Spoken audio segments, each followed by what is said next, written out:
নমস্কার বন্ধুরা, তোমরা কেমন আছো? আশা করি তোমরা ভালো আছো। আমিও ভালো আছি। আজকে তোমাদের রান্না করে দেখাবো পাঙাশ মাছের মাথা।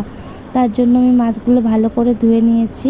আমি জিরে, আদা, পেঁয়াজ, রসুন, লঙ্কা পেস্ট বানিয়ে নিয়েছি। তারপর টমেটো, পেঁয়াজ কুচি ও তেজপাতা রেখেছি। তারপর কড়াইটা গরম করে কড়াইয়ের মধ্যে তেল দিয়ে তার মধ্যে হলুদ গুঁড়ো আর লবণ দিয়ে দিয়েছি। যেহেতু আমি মাছের লবণ হলুদ মাখাইনি, ওই জন্য কড়াইটি দিয়ে দিয়েছিলাম।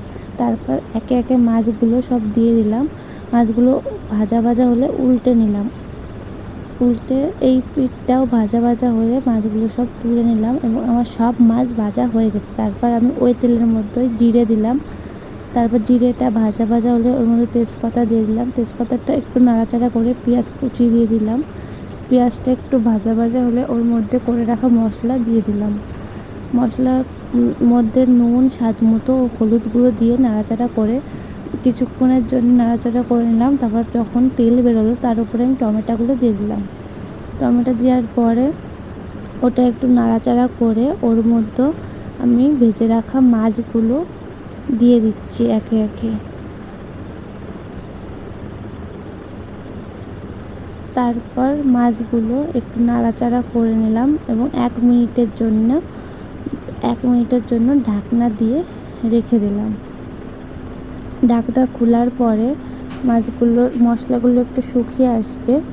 তারপর আর একটু নাড়াচাড়া করে তোমরা মাছের মধ্যে জল দিয়ে দিলাম। পরিমাণ মতো জল দিয়েছিলাম। তোমাদের যেটুকু রান্না করবে সেই পরিমাণ মতো জল দেবে।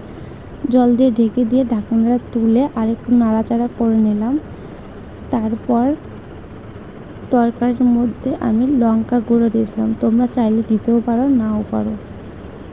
তারপর আমি আর একটু তরকারিটা নাড়াচাড়া করে নিলাম। 10 মিনিট মতো জাল দেবে। এরপর 10 মিনিট মতো জাল দেওয়ার পর গরম মশলা গুঁড়ো ছড়িয়ে আর একটু নাড়াচাড়া করে নামিয়ে ফেললাম পাঙাশ মাছের মাথার তরকারি। দেখতে খুব সুন্দর হয়েছে, খেতেও খুব সুন্দর হয়েছে। একবার ট্রাই করো কিন্তু বন্ধুরা।